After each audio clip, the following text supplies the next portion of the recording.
جب دیکھو تم آوارہ ہی پھرتے رہتے ہو، تمہیں کوئی اور کام نہیں ہے کیا؟ دنیا بھر کے سامنے تم نے مجھے بدنام کر کے رکھا ہوا ہے۔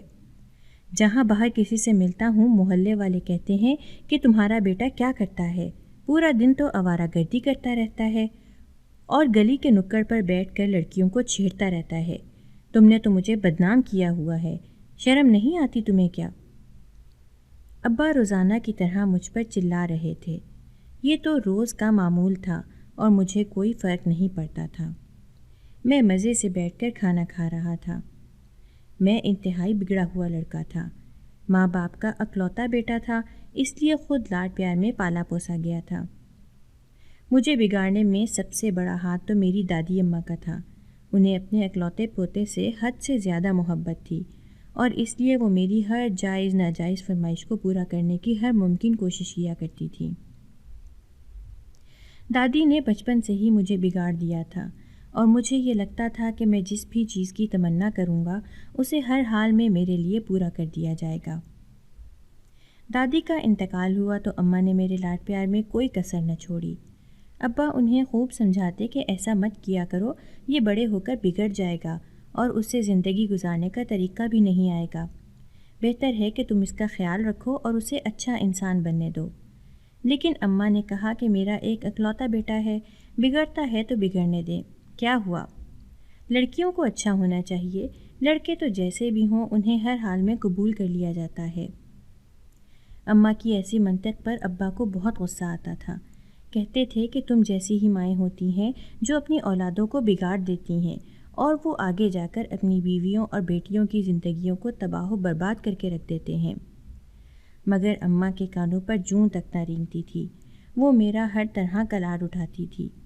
میں کوئی غلطی کرتا تو بھی وہ اس کو ہنس کر اچھا کہہ دیتی تھی۔ اسکول والے روزانہ میری شکایتیں لگاتے، وہاں پر بھی میں بہت مستیاں کیا کرتا تھا، لیکن میری اماں کہتیں کہ تم لوگ ہی غلط ہو، میرا بیٹا کبھی غلطی کر ہی نہیں سکتا۔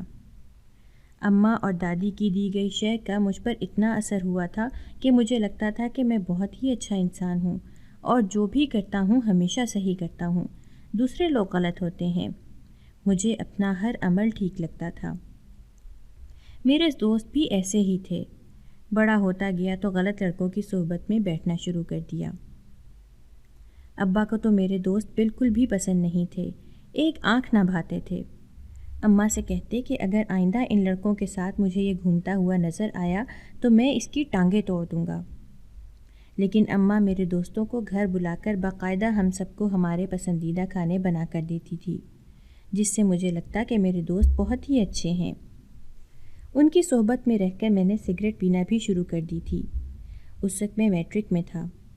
ابا نے مجھے ایک دن سگریٹ پیتے دیکھ لیا اور کان سے پکڑ کر مجھے گھر لے کر آئے۔ اماں سے کہا کہ دیکھ تمہاری وجہ سے اس کی کیا حالت ہو گئی ہے، یہ وہاں بیٹھ کر سگریٹ پی رہا تھا۔ پہلے تو اماں حیران ہوئی، پھر کہنے لگے کہ کچھ نہیں، یہ جوانی کے شوق ہوتے ہیں، بعد میں یہ ٹھیک ہو جائے گا، اتنی فکر مت کریں۔ ابا بس سر پکڑ کر بیٹھ گئے کہ میری اماں میری تربیت کو کسی بھی طرح سے سنجیدگی سے نہیں لے رہی تھی۔ ان کا خیال تھا کہ میں بڑے ہو کر خود ہی سدھر جاؤں گا۔ لیکن جیسے جیسے بڑا ہوتا گیا میں حد سے زیادہ بگڑتا گیا۔ گلی کی لڑکیوں کو بہت زیادہ چھیڑتا تھا، جس وجہ سے لوگ آئے روز شکایت لے کر میرے ابا کے پاس آئے رہتے اور کہتے کہ آپ کا بیٹا تو ہماری بیٹیوں کو چھیڑتا ہے، اسے سمجھائیں ورنہ آپ لوگوں کو اس محلے سے نکال دیا جائے گا۔ آپ لوگوں کا بیٹا اب ناقابل برداشت ہوتا جا رہا ہے۔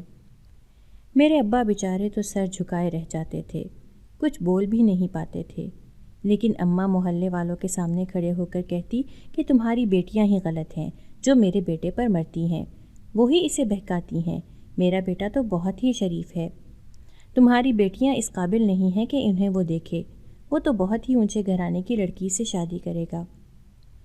محلے والے حیران ہوتے تھے کہ کیسی ماں ہے جو اپنے بیٹے کی غلط حرکتوں کو مزید بڑھاوا دے رہی ہے، بجائے اس کے کہ اسے سمجھائے کہ لڑکیوں کی عزت کا دھیان رکھنا چاہیے، ساتھ ساتھ اپنی بھی عزت اور کردار کا دھیان رکھنا چاہیے، لیکن وہ یہاں پر اپنے بیٹے کو سمجھانے کے بجائے الٹا دوسروں پر ہی الزامات لگا رہی تھی۔ میں بہت خوش ہوا کہ اماں میرے اس عمل کو بھی اچھی نظر سے دیکھ رہی ہے۔ ابا نے اماں سے کہا کہ اب اگر تم نے کسی بھی معاملے میں اس کا ساتھ دیا تو میں تم دونوں سے ہی بہت برے طریقے سے پیش آؤں گا اور گھر سے باہر نکال دوں گا، جہاں جا کر رہنا ہو رہ لینا۔ ابا کی اس دھمکی پر پہلی بار اماں کو ڈر لگا، کیونکہ ابا اب کی بار بہت ہی زیادہ سنجیدہ تھے۔ اماں کو لگا کہ وہ واقعی میں گھر سے نکال دیں گے۔ اماں نے مجھے سمجھانا شروع کر دیا کہ اپنے ابا کے سامنے شریف بن کر رہا کر، دیکھ تیرے ابا نے اگر ہمیں گھر سے نکال دیا تو ہمارے پاس رہنے کے لیے کوئی اور جگہ نہیں ہے، کوئی بھی ہمیں قبول نہیں کرے گا، تو اس بات سے اچھی طرح واقف ہے۔ اماں کی بات بھی ٹھیک تھی، ہمارے پاس کوئی اور جائے پناہ تھی ہی نہیں۔ اماں کا میکا بھی نہیں تھا، وہ یتیم تھی، دور کے رشتہ دار تھے لیکن وہ سب گاؤں میں ہی رہتے تھے۔ اماں کا ان سے ملنا جلنا تقریباً نہ ہونے کے برابر تھا، اس لیے ابا کی یہ دھمکی کام کر گئی اور اماں نے بہت زیادہ احتیاط برتنا شروع کر دی۔ لیکن میں تو آزاد فضاؤں کا پنچھی تھا، مجھے اس سب سے کوئی فرق نہیں پڑتا تھا کہ ابا اماں کو کیا دھمکی دیتے ہیں اور کیا نہیں۔ مجھے تو جو کچھ کرنا تھا میں اسے ہر حال میں کر کے ہی رہتا تھا۔ میٹرک کے بعد میں نے پڑھائی بھی چھوڑ دی، مجھے پڑھنے وڑھنے کا کوئی شوق نہیں تھا۔ ابا نے مجھ سے کہا تھا کہ آگے پڑھ لو، لیکن میں نے منع کر دیا اور کہا کہ اگر آپ کو پیسے ضائع کرنے ہیں تو ٹھیک ہے، میں کالج میں داخلہ لے لیتا ہوں لیکن پڑھوں گا نہیں۔ ابا میری بد زبانی پر حیران رہ گئے اور کہنے لگے آگے پڑھنا نہیں ہے تو کوئی کام کاج سیکھ لو اور جا کر کچھ پیسے کما کر لاؤ۔ میں نے ابا سے کہا کہ میں کمانے کے لیے پیدا نہیں ہوا ہوں، بلکہ میں راج کرنے کے لیے پیدا ہوا ہوں، میں تو گھر بیٹھ کر کھاؤں گا، آپ کما لیں۔ میری اس بد زبانی پر ابا نے مجھ پر ہاتھ اٹھایا تو اماں بیچ میں آ گئی اور کہنے لگی کہ وہ جوان خون ہے، اس پر ہاتھ کیوں اٹھا رہے ہیں؟ ابا نے کہا کہ تمہاری وجہ سے ہی یہ بگڑا ہے، اگر تم اور اماں اس کو اتنا نہ بگاڑتی تو آج یہ ایسے زبان نہ چلا رہا ہوتا، اس نے تو مجھے نوکر سمجھ کر رکھ لیا ہے۔ میں بھی آگے سے چیزوں کو ٹھوکریں مارتے ہوئے گھر سے باہر نکل گیا اور جا کر اپنے دوستوں کے بیچ میں بیٹھ گیا۔ وہ لوگ سگریٹ پی رہے تھے، مجھے دیکھ کر کہنے لگے کہ کیا ہوا، آج پھر اپنے ابا سے بحث کی ہے کیا؟ تمہارے ابا چاہتے کیا ہیں؟ میں نے اپنے دوست کے منہ سے سگریٹ نکال کر اپنے منہ میں ڈال لیا اور کہنے لگا پتہ نہیں ابا کے ساتھ کیا مسئلہ ہے، ان کی فرمائش آئی ہے کہ میں اب کام کاج سیکھوں اور پیسے کما کر لاؤں۔ تو ہی دیکھ میں شہزادوں جیسا ہوں، میں کیوں کام کاج کروں؟ کیا میں کام کاج کرنے کے لیے پیدا ہوا ہوں؟ میرے دوست مجھے مزید بڑھاوا دینے لگے۔ میرے سارے کے سارے دوست بہت ہی چاپلوسی طبیعت کے مالک تھے، ہم جب بھی کچھ کھاتے پیتے تھے میں ہی بل وغیرہ دیا کرتا تھا، اس لیے وہ میری بہت زیادہ چاپلوسی کرتے تھے اور میرے دم چھلے بنے رہتے تھے۔ میں بھی ان کی نیت اچھے سے جانتا تھا کہ وہ پھر صرف اور صرف پیسوں کی وجہ سے میرے ساتھ ہیں۔ ابا تو مجھے پیسے نہیں دیتے تھے، لیکن اماں گھر کے خرچے میں سے نکال کر چپکے سے مجھے پیسے تھما دیا کرتی تھی۔ ابا اس بات سے واقف تھے، اس لیے اماں سے کہتے تھے کہ اگر تم نے اسے پیسے دیے اور یہ جا کر کوئی الٹی سیدھی حرکت کر کے گھر واپس آیا تو یاد رکھنا میں آئندہ سے گھر کا خرچہ تمہیں دینا ہی چھوڑ دوں گا۔ روز اس کی وجہ سے لوگوں کے سامنے مجھے بدنام ہونا پڑتا ہے، پتہ نہیں کیا گناہ کیا تھا جو ایسی اولاد ملی ہے۔ اماں آگے سے کہتی کہ تم ہو ہی ناشکرے، اتنی سلجھی ہوئی اولاد ہے، اور میں اپنی تعریف پر مسکرا کر رہ جاتا تھا۔ انہی دنوں محلے میں نئے کرائے دار آئے تھے، میں اور میرے دوست حسب معمول گلی کے نکڑ پر بیٹھے ہوئے تھے اور لوگوں پر جملے کس رہے تھے۔ تبھی گلی میں ایک ٹرک داخل ہوا، ہم حیران ہوئے کہ نئے کرائے دار آ رہے ہیں اور ہمیں پتہ ہی نہیں چلا۔ ساتھ میں ایک گاڑی بھی آ رہی تھی جس میں اس گھر کی خواتین بیٹھی ہوئی تھیں۔ انہی میں سے ایک لڑکی جب اتری تو میں نے دیکھا کہ وہ حد سے زیادہ حسین تھی، کافی ماڈرن لگ رہی تھی، اس کے بال کھلے ہوئے تھے اور وہ اونچی سی ہیل پہنے ہوئی تھی۔ وہ نخوت سے ادھر ادھر دیکھ رہی تھی، اس کے انداز سے یہی لگ رہا تھا جیسے بہت ہی نازک مزاج ہے۔ اسے دیکھ کر میری دلچسپی اس میں بڑھ گئی۔ اتنی زیادہ خوبصورت لڑکی تو ہمارے محلے میں کوئی بھی نہیں تھی۔ میں بے ساختہ اس کی طرف متوجہ ہو گیا تھا، اسے گھورے جا رہا تھا۔ میرے دوستوں نے مجھے ٹہوکا مارا اور بولے کیا ہوا، پسند آ گئی ہے کیا؟ میں نے کہا ہاں، لیکن تم لوگ اس پر نظر مت ڈالنا، یہ اب میری ہے۔ وہ سب زور زور سے ہنسنے لگ گئے اور کہنے لگے جتنی وہ حسین اور نخرے باز لگ رہی ہے نا، تمہارے سے نہیں پٹنے والی۔ میں نے کہا کیوں، کیا مجھ میں کوئی کمی ہے؟ وہ بولے ہاں، عقل کی کمی ہے تم میں، دیکھو کتنی حسین ہے اور کتنے امیر لوگ ہیں یہ، پتہ نہیں اس علاقے میں آ کر کیوں رہ رہے ہیں۔ بہرحال جو بھی بات ہے تم اسے نہیں پٹا سکو گے۔ میں نے اپنے دوستوں کی طرف دیکھا اور کہا کہ ٹھیک ہے، شرط لگاتے ہیں، دیکھنا میں اسے پٹا کر ہی دکھا دوں گا۔ اگر میں نے اسے نہیں پٹایا تو میں اپنے ابا کی بات مان کر کام کاج کرنا سیکھ لوں گا اور ساری بری عادتیں بھی چھوڑ دوں گا۔ میں نے اتنی بڑی شرط لگائی تھی کہ میرے دوست حیران رہ گئے، کیونکہ یہ سب میں کبھی بھی نہیں کر سکتا تھا اور مجھے خود پر اتنا اعتماد تھا کہ میں ضرور اس لڑکی کو پٹا لوں گا۔ میرے دوستوں نے کہا کہ ٹھیک ہے، شرط لگتی ہے، اگر تم نے اسے پٹا لیا تو ہم سب یہیں پر تم سے معافی مانگیں گے اور جو تم کہو گے وہی کریں گے، اور اگر تم اسے نہیں پٹا پائے تو تم پورا 1 مہینہ کام کاج کرو گے اور باقی کوئی بھی الٹی سیدھی حرکت نہیں کرو گے، اپنی ساری بری عادتوں سے دور رہو گے۔ میں نے بھی شرط مان لی۔ ہمیں ایک ایسی لڑکی کے اوپر شرط لگا رہے تھے جو ابھی کچھ منٹ پہلے ہی ہمارے محلے میں آئی تھی، جس کے بارے میں کچھ بھی نہیں جانتا تھا۔ میرے دوستوں نے صاف کہہ دیا تھا کہ اس معاملے میں ہم تمہاری کوئی مدد نہیں کریں گے، تمہیں جو کرنا ہوگا تم خود ہی کرو گے، ہم تمہاری مدد نہیں کریں گے۔ میں نے ان سے کہا کہ ٹھیک ہے، میں تم لوگوں کا محتاج نہیں ہوں، دیکھنا میں کس طرح سے اس لڑکی کے بارے میں سب کچھ پتہ لگاتا ہوں۔ اس کے بارے میں پتہ لگوانا اتنا مشکل نہیں تھا۔ میری اماں میری سب سے بڑی مددگار ثابت ہو سکتی تھیں۔ انہیں محلے میں ہر گھر میں جا کر گھنٹوں بیٹھ کر محلے والوں کی برائیاں کرنا اور ان کے ذاتی معاملات میں دخل اندازی کرنا بہت ہی زیادہ پسند تھا۔ لوگوں کی غیبتیں کرنا، چغلیاں کرنا ان کا محبوب مشغلہ تھا۔ اماں کی یہ عادت میرے لیے اب بہت ہی بڑی مدد ثابت ہونے جا رہی تھی۔ میں نے اماں سے کہا، اماں آپ کو پتہ ہے کہ محلے میں کوئی نئے کرایہ دار آئے ہیں؟ اماں بولی، کب آئے ہیں؟ مجھے تو اس بارے میں کچھ نہیں پتہ۔ محلے میں کوئی نیا کرایہ دار آ گیا اور میں جانتی نہیں، یہ کیسے ممکن ہے؟ میں نے کہا، جانتے تو ہم بھی نہیں ہیں، لیکن ابھی دیکھا ہے، وہ لوگ کچھ منٹ پہلے ہی آئے ہیں، آپ جا کر پتہ لگائیں وہ کون لوگ ہیں۔ اماں بولی، ہاں ٹھیک ہے۔ وہ ہانڈی بنا رہی تھی، چولہے کو وہیں پر بند کر کے کچی ہانڈی وہاں چھوڑ کر فوراً سے اپنی چادر اوڑھ کر گھر سے باہر نکل گئی اور ان نئے کرایہ داروں کے گھر میں چلی گئی۔ ان کا گھر بالکل ہمارے برابر میں ہی بنا ہوا تھا۔ یہ بھی میرے لیے ایک اچھی بات تھی، اس طرح سے میں اس لڑکی کو مزید اچھے سے اپنے جال میں پھنسا سکوں گا۔ میں اپنے دوستوں کے پاس واپس آ گیا اور کہا کہ اب دیکھنا کیسے اس لڑکی کے بارے میں ساری معلومات مجھے مل جائیں گی۔ انہوں نے بھی اماں کو وہاں جاتے دیکھ لیا تھا، اس لیے خاموش ہو گئے۔ انہیں پتہ تھا کہ میری اماں کیسی عادت کی ہیں۔ اب مجھے شدت سے انتظار تھا کہ کب اماں وہاں سے واپس آئیں گی اور مجھے الف سے یہ تک ان کے بارے میں سب کچھ بتا دیں گی۔ اماں کی عادت تھی ہر بات کو بالکل ویسے کا ویسا ہی بتاتی تھیں۔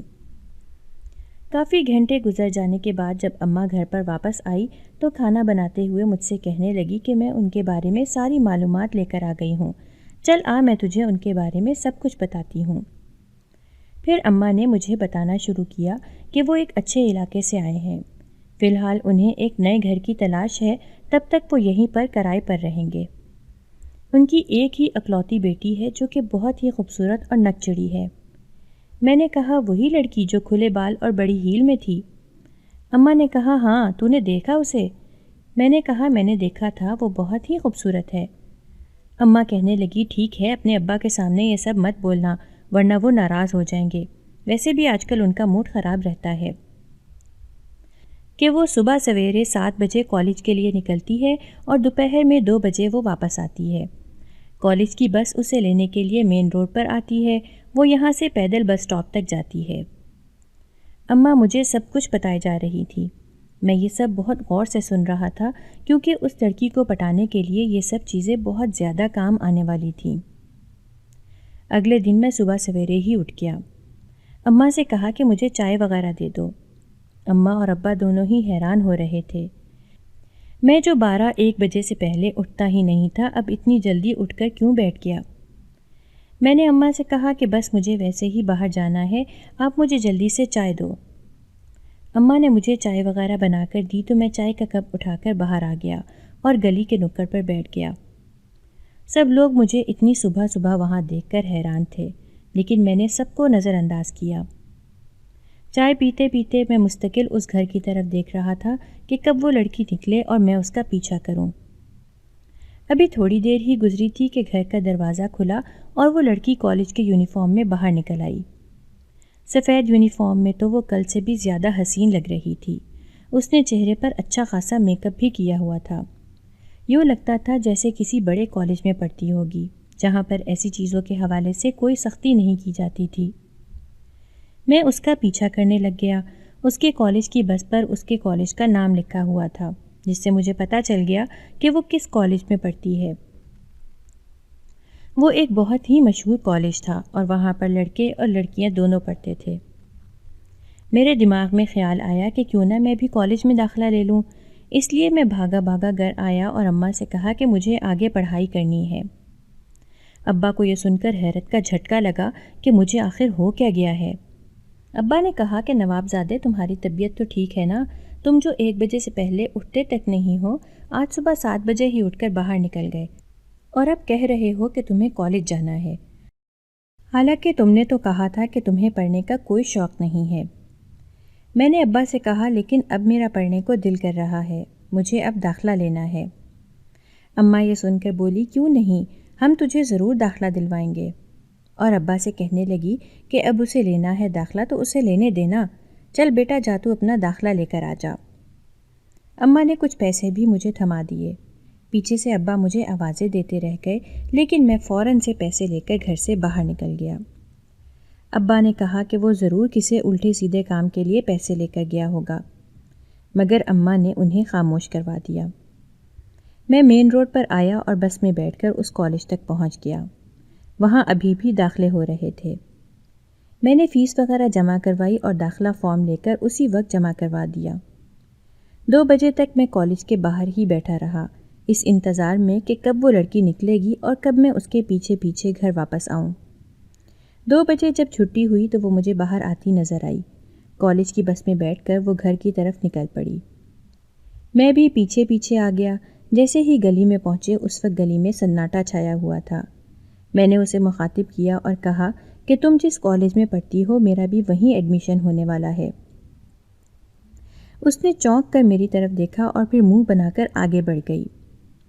مجھے غصہ آیا کہ وہ میری طرف کیوں نہیں دیکھ رہی، مجھ سے بات کیوں نہیں کر رہی، لیکن پھر میں نے خود کو سمجھایا کہ اتنی جلدی نہیں کرنی چاہیے، میں نے تو اسے پٹا کر اپنی شرط پوری کرنی ہے۔ پھر میں روزانہ کالج جانے لگ گیا۔ جس وقت وہ نکلتی میں بھی اسی وقت نکلتا اور کالج جا کر بھی اس کا پیچھا کرتا رہتا۔ کچھ عرصے بعد اس نے مجھ سے بات چیت کرنا شروع کر دی اور دوستی بھی کر لی۔ میرا مقصد اسے صرف اور صرف پٹانا تھا، یعنی کہ اپنی شرط پوری کرنا تھا، اور وہ شرط پوری ہو گئی تھی۔ اب میں اپنے دوستوں کے سامنے اپنا سر اونچا رکھ سکتا تھا۔ ویسے مجھے اس لڑکی میں کسی طرح کی کوئی دلچسپی نہیں تھی، اس لیے جیسے ہی شرط پوری ہو گئی میں نے کالج جانا بھی چھوڑ دیا، لیکن وہ لڑکی میرے پیچھے پڑی رہی۔ اماں نے جب سنا کہ میں کالج چھوڑ رہا ہوں تو مجھ سے کہا کہ یہ کیا طریقہ ہے، پہلے تم نے ضد کر کے کالج میں داخلہ لیا اور اس کے بعد اب کالج چھوڑ رہے ہو، کم سے کم 2 سال تو پورے کر لو۔ میں نے اماں سے کہا کہ نہیں، مجھے آگے نہیں پڑھنا ہے، وہ تو بس میں نے ایسے ہی داخلہ لے لیا تھا۔ اس لڑکی سے میرا دل اوب گیا تھا، مگر وہ جہاں بھی مجھے بیٹھے دیکھتی میری طرف مسکرا مسکرا کر دیکھتی تھی۔ شاید وہ مجھے پسند کرنے لگی تھی۔ میں اسے گھاس نہیں ڈالتا تھا۔ ایک دن وہ میرے پاس آئی اور کہنے لگی کہ ہم یہاں سے جانے والے ہیں۔ میں نے شکر ادا کیا کہ جا رہے ہیں، ورنہ وہ اتنی چپکو تھی کہ میرے منع کرنے کے باوجود بھی ہر وقت میرا پیچھا کیا کرتی تھی۔ حالانکہ میں نے اسے صاف صاف بتا دیا تھا کہ دوستوں کے ساتھ شرط پوری کرنے کے لیے میں نے تم سے دوستی کی تھی، اب مجھے تم میں کوئی دلچسپی نہیں ہے، مگر اسے کوئی فرق نہیں پڑ رہا تھا۔ اس نے مجھے اپنا نمبر دیا اور کہا مجھ سے رابطے میں رہنا، تم نے تو کالج بھی آنا چھوڑ دیا ہے اور کوئی ذریعہ بھی نہیں ہے رابطے کا۔ میں نے نمبر لے کر اس کاغذ کو پھاڑ کر پھینک دیا۔ میرا کوئی ارادہ نہیں تھا اس سے بات چیت کرنے کا۔ وہ لوگ یہاں سے گئے تو یہ قصہ بھی یہیں پر ختم ہو گیا۔ کچھ دن سے اماں کی طبیعت بہت زیادہ خراب رہنے لگ گئی تھی، اس لیے میں زیادہ تر وقت گھر پر ہی رہتا اور اماں کا دھیان رکھتا تھا۔ ان کا بخار زیادہ بڑھا تو میں ابا کے ساتھ انہیں ہسپتال لے کر آ گیا۔ ڈاکٹر نے بتایا کہ انہیں ڈینگی ہو گیا ہے اور اب بہت زیادہ احتیاط کی ضرورت ہے۔ انہیں ہسپتال میں ہی داخل کر لیا گیا۔ ڈینگی کا نام سن کر ہی میں ڈر گیا تھا۔ آج کل ویسے بھی ڈینگی کافی زیادہ پھیلا ہوا تھا اور لوگ تو اس سے مر بھی جاتے ہیں۔ میں دن رات پریشان رہتا تھا کہ اماں کب ٹھیک ہوں گی۔ اماں مجھ سے کہتی کہ تو اتنا پریشان مت رہ۔ ابا نے مجھ سے کہا کہ میں نے کبھی سوچا بھی نہیں تھا کہ تو اپنی اماں کے لیے اتنے زیادہ پریشان ہوگا، ویسے تو کسی کی بات سنتا نہیں ہے۔ لیکن یہ سچ تھا کہ اماں اور دادی سے مجھے بہت زیادہ پیار تھا۔ بچپن سے ہی ان دونوں کے قریب رہا تھا میں۔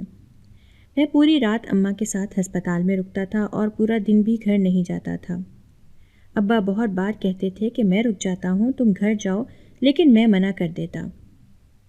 ایک دن میں اماں کے لیے کچھ کپڑے اور کھانے وغیرہ کی چیزیں لینے گھر آیا تو میرے دوستوں نے مجھ سے کہا کہ تو اب ہم سے ملتا ہی نہیں ہے، پورا دن تو ہسپتال میں ہی رہتا ہے۔ میں نے انہیں بتایا کہ اماں کی طبیعت بالکل ٹھیک نہیں ہے، اس لیے میں ان کے پاس رکنا ضروری سمجھتا ہوں۔ یہ کہہ کر میں ہسپتال واپس آ گیا۔ تقریباً 2 ہفتے تک یہی سب چلتا رہا۔ پھر ڈاکٹرز نے کہا کہ تمہاری اماں کی حالت میں کافی بہتری آ گئی ہے، اب انہیں گھر لے جایا جا سکتا ہے۔ میں بہت زیادہ خوش ہو گیا تھا۔ اس دن میری خوشی کی کوئی انتہا نہ تھی کہ اماں پوری طرح سے صحت یاب ہو چکی ہیں۔ میں اماں کو لیے گھر چلا آیا اور ان کا پورا دھیان رکھنا شروع کر دیا۔ ان سے کہا کہ آپ اب کوئی بھی کام نہیں کریں گی، جو بھی کام کرنا ہے مجھے بتا دیں، میں کر دیا کروں گا۔ لیکن اماں نے کہا کہ اب میں ٹھیک ہوں، پریشان مت ہو۔ جب مجھے بھی یقین ہو گیا کہ اماں ٹھیک ہو گئی ہیں تو میں نے پھر سے اپنی وہی لاپرواہی والی زندگی شروع کر دی اور اپنے دوستوں کے ساتھ ادھر ادھر گھومنا شروع کر دیا۔ ابا سے میری اب بھی بالکل نہیں بنتی تھی، میں ان کی کوئی بات نہیں سنتا تھا۔ مجھے لگتا تھا کہ وہ جان بوجھ کر مجھ پر پابندیاں لگاتے ہیں۔ ایک دن میرے دوستوں نے مجھ سے کہا کہ سامنے والے گراؤنڈ میں میچ ہونے والا ہے، آؤ ہم بھی دیکھنے کے لیے چلتے ہیں۔ اکثر ہی وہاں پر لڑکے ٹیم بنا کر میچ کھیلا کرتے تھے اور ہم تمام دوست وہاں میچ دیکھنے کے لیے جایا کرتے تھے۔ یہ ہمارا پسندیدہ کام تھا۔ میں نے کہا ٹھیک ہے، شام کے وقت میں تیار وغیرہ ہو کر اپنے دوستوں کے ساتھ میچ دیکھنے کے لیے قریبی گراؤنڈ میں چلا آیا۔ ہم کھانے پینے کی بہت ساری چیزیں بھی اپنے ساتھ لے کر گئے تھے۔ میچ دیکھتے ہوئے مجھے وقت گزرنے کا پتہ ہی نہیں چلا۔ کافی دیر بعد محلے کا ایک لڑکا بھاگتا ہوا میرے پاس آیا اور کہنے لگا تیری ماں کا انتقال ہو گیا ہے، ان کی طبیعت بہت خراب ہو گئی تھی، تیرے ابا ہسپتال لے کر گئے تو پتہ چلا کہ وہ تو گزر چکی ہیں، ابھی ان کی میت گھر پر لائے ہیں، جلدی آجا، تیرے ابا کب سے تجھے ڈھونڈ رہے ہیں۔ یہ سن کر تو میرے اوپر آسمان ٹوٹ پڑا، میرے ہوش و حواس ہی کھو گئے۔ اماں کے انتقال کی خبر سن کر مجھ پر تو قیامت ٹوٹ گئی۔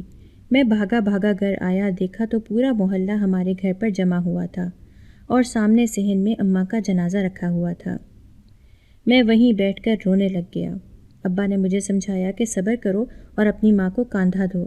ہم انہیں جنازے کے لیے لے گئے۔ ان کے کفن دفن سے فارغ ہو کر جب ہم گھر آئے تو ہر طرف سناٹا ہی چھایا ہوا تھا۔ مجھے ہر جگہ سے اماں کی یاد آ رہی تھی، وہ ہر چیز میں میرا ساتھ دیتی تھی۔ میں کئی دن تک اداس پھرتا رہا، کچھ کرنے کو بھی دل نہیں کرتا تھا۔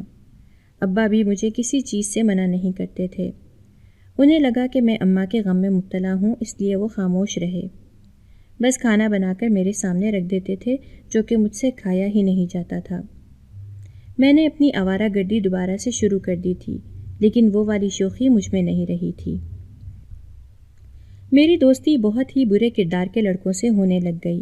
میں زیادہ تر گھر سے باہر ہی رہتا تھا اور ابا سے بالکل بھی بات چیت نہیں کرتا تھا، گھر پر کم ہی آتا تھا، بعض دفعہ 2 دن بھی اپنے دوستوں کے گھر پر رک جاتا۔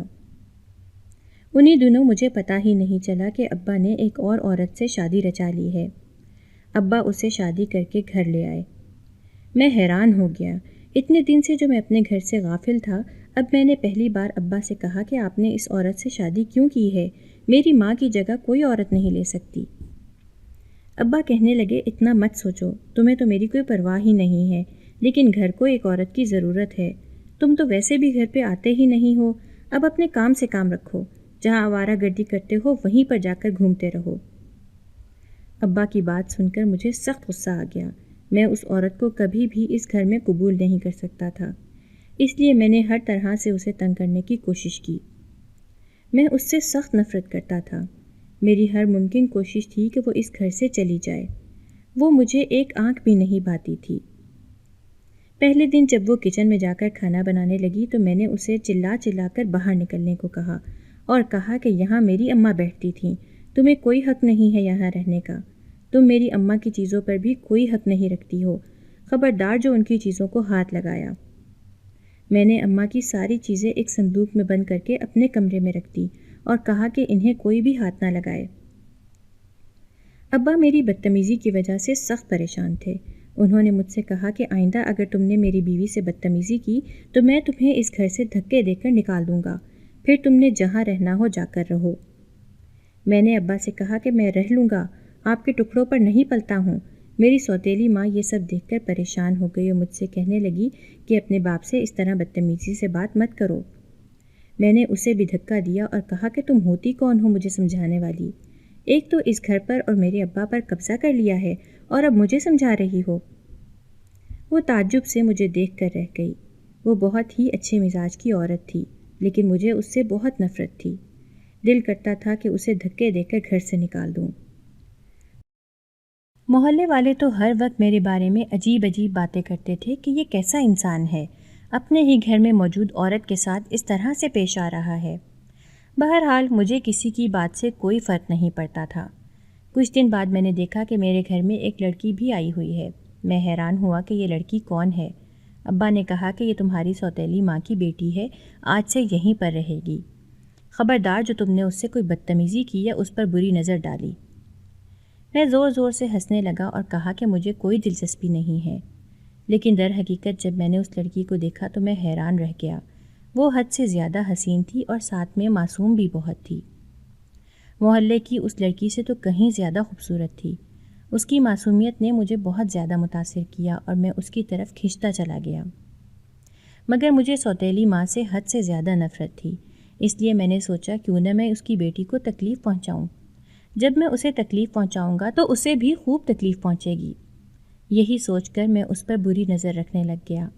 ہمیشہ اس کے بارے میں غلط غلط سوچتا رہتا تھا۔ ایک رات میں کافی دیر سے گھر پر آیا، نشے میں ڈوبا ہوا تھا۔ مجھے کچھ بھی سمجھ نہیں آ رہا تھا۔ دروازے کی چابی میرے پاس ہوتی تھی، اس لیے میں آرام سے دروازہ کھول کر اندر آ گیا۔ مجھے کچن سے کسی کھٹکے کی آواز آ رہی تھی۔ میں کچن میں چلا آیا، دیکھا وہاں پر ایک بلی بیٹھی ہوئی تھی۔ مجھے لگا تھا یہاں پر کوئی ہوگا، خیر میں وہاں سے سیدھا اپنے کمرے کی طرف جانے لگا۔ ابھی میں وہاں سے اپنے کمرے کی طرف جا ہی رہا تھا، تبھی میری نظر سوتیلی ماں کی بیٹی کے کمرے پر پڑی اور میرے اندر نفرت کی ایک تیز لہر دوڑ گئی۔ ابا جو مجھ سے ہمیشہ تنگ رکھتے تھے، اس لڑکی سے اتنا پیار کرتے تھے۔ میرا دل کیا کہ میں اس لڑکی کو تباہ و برباد کر کے رکھ دوں اور اس کی ماں کو بھی یہاں سے نکال دوں۔ یہی سب سوچتے ہوئے میں اس کے کمرے میں داخل ہو گیا۔ آدھی رات کا وقت ہو رہا تھا اور سب لوگ سو رہے تھے۔ کمرے میں بھی اندھیرا چھایا ہوا تھا اور صرف نائٹ بلب جل رہا تھا۔ اس کی روشنی میں اس کا چہرہ بہت ہی حسین لگ رہا تھا۔ میں نشے میں ڈوبا ہوا تھا اور مجھے آس پاس کا کوئی اندازہ نہیں تھا۔ میں نے اس کے پاس بیڈ پر بیٹھ کر اس کا جائزہ لینا شروع کر دیا اور دھیرے دھیرے اسے چھونے لگا۔ میرے اوپر شیطان سوار ہو گیا تھا۔ ایک تو اس کی ماں سے نفرت اور دوسرا اس کا حسن، دونوں ہی مجھے بھڑکا رہے تھے۔ ابھی میں اس کے ساتھ کچھ غلط کرنے ہی لگا تھا کہ تبھی اچانک سے اس لڑکی کی آنکھ کھل گئی۔ شاید اسے احساس ہو گیا تھا کہ کوئی اس کے قریب ہے۔ مجھے نشے میں دھت یوں اپنے اوپر جھکے دیکھ کر اس نے ایک دم چلانا شروع کر دیا۔ اس کی چیخوں کی آوازیں سن کر ابا دوسرے کمرے سے بھاگتے ہوئے آئے اور کمرے کی لائٹ جلائی۔ اس سے پوچھنے ہی لگے تھے کہ کیا ہوا ہے، تبھی ان کی نظر مجھ پر پڑی۔ انہوں نے مجھے گردن سے پکڑ کر پیچھے کیا اور کہنے لگے کہ تمہیں شرم نہیں آتی، تم اس کے ساتھ کیا کر رہے تھے؟ زور زور سے اس ماں اور بیٹی کے سامنے مجھے تھپڑ مارے۔ میرا سارا نشہ ہرن ہو چکا تھا۔ وہ عورت حیرت سے اپنے منہ پر ہاتھ رکھے کھڑی یہ سب دیکھ رہی تھی اور اس کی بیٹی رو رہی تھی۔ ابا نے مجھ سے کہا کہ تم اپنے ہی گھر کی عورت پر غلط نگاہ رکھتے ہو، نکل جاؤ میرے گھر سے، تم میرے بیٹے ہو ہی نہیں، دوبارہ میرے گھر پر مت آنا۔ آدھی رات کو ابا نے مجھے دھکے دے کر گھر سے باہر نکال دیا۔ مجھے یہ سب بہت ہی برا لگا، مگر مجھے خود پر بھی غصہ آ رہا تھا۔ بے شک مجھے اس سے نفرت تھی اور میں بہت ہی بگڑا ہوا تھا، لیکن کبھی بھی میں ایسی حرکت کرنے کا سوچ نہیں سکتا تھا۔ یہ سب میں نے نشے میں کیا تھا۔ ہوش و حواس میں ہوتے ہوئے تو میں اتنا کبھی نہیں گر سکتا تھا کہ اپنے گھر میں موجود کسی لڑکی کے اوپر ایسی غلط نظر رکھوں۔ مجھے خود پر حد سے زیادہ افسوس ہو رہا تھا۔ بہرحال میں سیدھا اپنے دوست کے پاس آ گیا اور اس سے کہا کہ ابا نے مجھے گھر سے نکال دیا ہے۔